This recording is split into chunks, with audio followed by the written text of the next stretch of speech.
Hi friends, this is Bhavani. அறிவுள்ளவன் ஆற்றலை வீணாக்க மாட்டான். அந்த அறிவில் சிறந்தவர் ஒருத்தர், அதாவது சாணக்கியர். அவர் நமக்காக சில கோல்டன் வேர்ட்ஸ்லாம் சொல்லியிருக்காங்க. அந்த விஷயத்தை பற்றி தான் நான் இப்போ உங்ககிட்ட சொல்ல போகிறேன். வாங்க வீடியோக்குள்ளே போகலாம். ஃபர்ஸ்ட் விஷயம் என்ன அப்படின்னு பார்த்தோன்னா, தொடங்கும் முன் 3 முறை யோசி அப்படின்னு சொல்லியிருக்காங்க. ஆக்சுவலாக ஒரு விஷயத்தை நம்ம ஸ்டார்ட் பண்ணும்போது, அதாவது நல்லா யோசிக்கணும்னு சொல்லுவாங்களா, அதாவது 3 முறை யோசிக்க சொல்லியிருக்காரு. ஆனால் தொடங்கிய பிறகு அந்த விஷயத்துலேருந்து வெளியே வரக்கூடாது. ஓகேவா? அதாவது சில தயக்கம் இருக்கலாம். லைக் எக்ஸாம்பிள், ஒரு விஷயத்தை நம்ம பண்ண போகிறோன்னா அதுக்கேற்ற மாதிரி மனசில் ஒரு பயபக்தி அதெல்லாம் இருக்கணும். ஆனால் பின்வாங்கக்கூடாது. கடைசி வரைக்கும் அந்த விஷயத்தில் போராடி இறுதியில் கண்டிப்பாக அந்த வெற்றியை நம்ம அடைஞ்சு ஆகிறதுக்கான வேலைகளை செய்யணும் அப்படின்னு சொல்லியிருக்காங்க.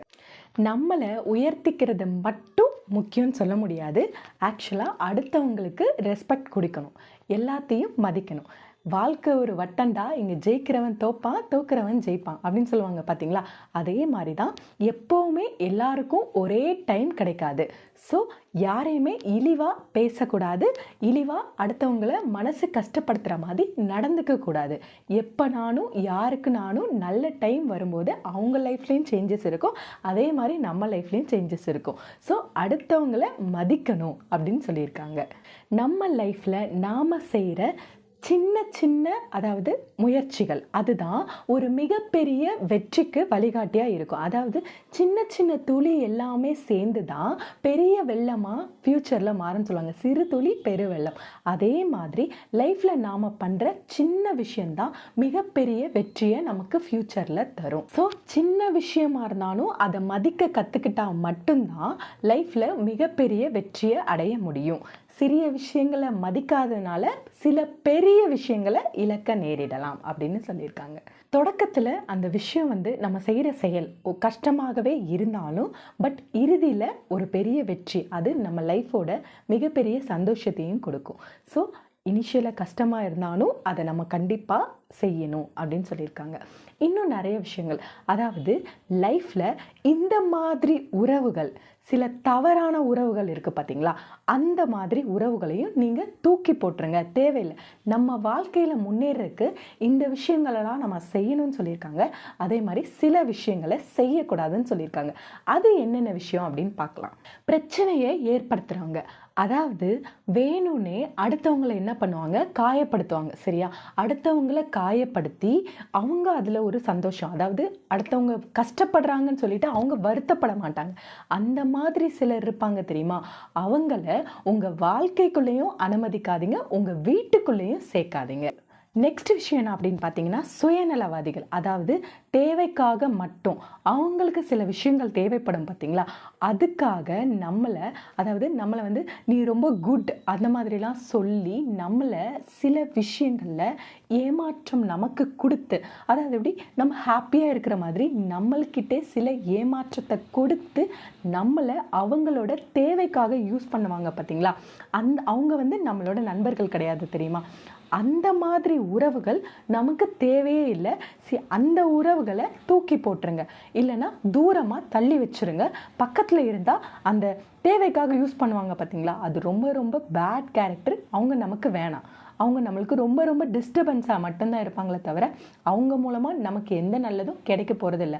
நம்ம செய்கிற விஷயங்களாக இருந்தாலும் சரி, நம்மளோட வாட் நெக்ஸ்ட் அதை தெரிஞ்சுக்கிட்டு நம்மளுக்கு இடையூறு மட்டும் பண்ணுற கேரக்டராக தான் இருக்கும். ஸோ அவங்க நமக்கு தேவையில்லை, தூக்கி போட்டுருங்க. ஏமாத்துறவங்க ஆக்சுவலாக எப்படின்னா, உங்களை லைஃப்பில் வீழ்த்தணும்னு நினைப்பாங்க பார்த்தீங்களா, அவங்க இனிமையான வார்த்தைகள் எல்லாம் சொல்லுவாங்க. அதாவது எப்படி சொல்லுவாங்க, சிம்பிளாக சொல்லணும், என்னடா இவ ரொம்ப ஓவராக நம்மளை புகழ்ந்து தள்ளுறா, ஆனால் அதில் எதுவுமே உண்மையே இருக்காது. நம்மளை ஏமாற்றி நம்மளை ஒரு தோல்வி நிலைக்கு மாற்றணும் அப்படின்னு நினைப்பாங்க பார்த்தீங்களா, அவங்க இந்த மாதிரி ஏமாத்துகிற கேரக்டர். சத்தியமாக அவங்க நம்ம கூட இருந்தாங்கன்னா தெரியும். லைக் எக்ஸாம்பிள், நம்ம கூட இருக்கும்போது நம்மளை புகழ்ந்து பேசுவாங்க, கரெக்டாக. அடுத்து அவங்களோட வேலை என்ன, நம்மளை வீழ்த்துறது. ஸோ இந்த பர்சன் நம்ம லைஃப்பில் நமக்கு தேவையில்லை, இவங்களை தயவு செஞ்சு விளக்கிடுங்கன்னு. எதிர்மறை சிந்தனை, அதாவது நெகட்டிவாக பேசுகிறவங்க கண்டிப்பாக அவங்கக்கிட்ட ஒரு நல்ல எண்ணம் இருக்காது. நம்ம வந்து ஒரு பாசிட்டிவாக பேசும்போது நம்ம லைஃபே பாசிட்டிவாக மாறும்னு சொல்லுவாங்க. ஸோ ஒருத்தவங்க ப்ராப்ளமில் இருந்தாங்கனாலும் இது சரியாயிடும், இது இப்படி நம்ம சரிப்படுத்தலாம் அப்படின்னு பாசிட்டிவ் திங்கிங் இருக்கவே இருக்காது பார்த்தீங்களா. அந்த நெகட்டிவாக பேசுகிறவங்க நமக்கு வேணாம் அப்படின்னு சொல்லியிருக்காங்க. அடுத்த விஷயம் என்னென்னா, ரொம்ப ரொம்ப பேட் இம்ப்ரெஷன். அது யாருன்னு பார்த்தாங்கன்னா, முதுகுக்கு பின்னாடி பேசுவாங்கன்னு சொல்லுவாங்கள்ல. நம்ம கூட இருக்கும்போது நீ ஓகே, நீ குட் அந்த மாதிரி பேசிட்டு, அதே பர்சன் இன்னொருத்தவங்க கிட்ட போயிட்டு இந்த மாதிரிலாம் அவங்க வந்து உங்களை பற்றி சொன்னாங்க, ஸோ உங்கள் மேலே ஒரு பேட் இம்ப்ரெஷன் க்ரியேட் ஆகிற மாதிரி முதுகுக்கு பின்னாடி பேசுகிற அந்த உறவுகளும் தேவையில்லை. ஸோ அந்த மாதிரி உறவுகள் கிட்ட நீங்கள் என்ன பண்ணுறீங்கன்னா, க்ளோஸாக இருக்கிறத ஃபர்ஸ்ட் நீங்கள் விட்டுருங்க. இன்னொரு சமயத்தில் அந்த மாதிரி உறவே தேவையில்லை, தள்ளி வச்சுருங்க. ஸோ இந்த மாதிரி ஒரு சில கேரக்டர் உள்ள பர்சன் உங்கள் லைஃப்பில் இருந்தாங்கன்னா அவங்கள தூக்கி போடுங்க.